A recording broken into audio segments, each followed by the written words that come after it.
Tired of competing on price? Specialize. While winning a design award for a project at the world-renowned Reading Terminal Market in Philadelphia helps, helping other contractors and dealers solve their clients' problems with your services is important. Combining terranean and subterranean drainage structures into drainage solutions will get you to second base. Picture a hardscape truck coming down the road, 10-foot PVC pipe on top, bins with hundreds of connectors, couplers, drains, and dry wells, sporting a Techo Pro Elite sticker.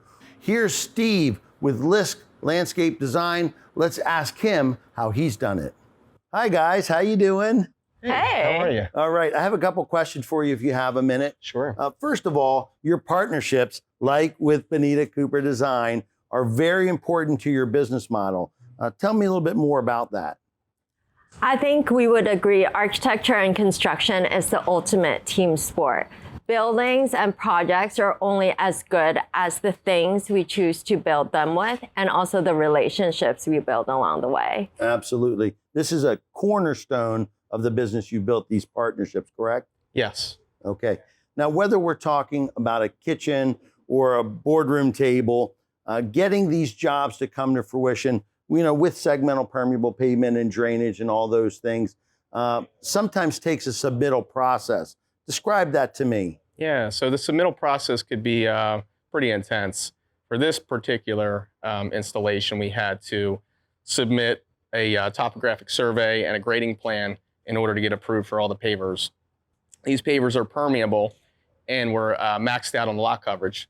So we had to show basically the engineers of the township that what was here before was not as good as we were going to build and improve the space. Yes, and ADA compliance was also a big deal. Safe ambulation in and out of this restaurant, popcorn, movie venue. I mean, it's very important, right? So having a firm, stable, and skid-resistant surface is important. Now, you dealt with the historical preservation.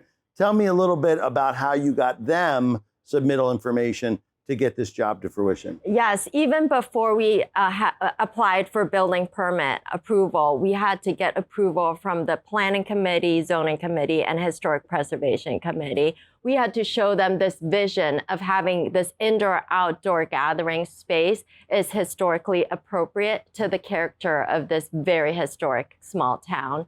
To do that, we talked about how buildings in the 1950s, which is when this building was originally built, actually had a lot of open views and horizontal lines.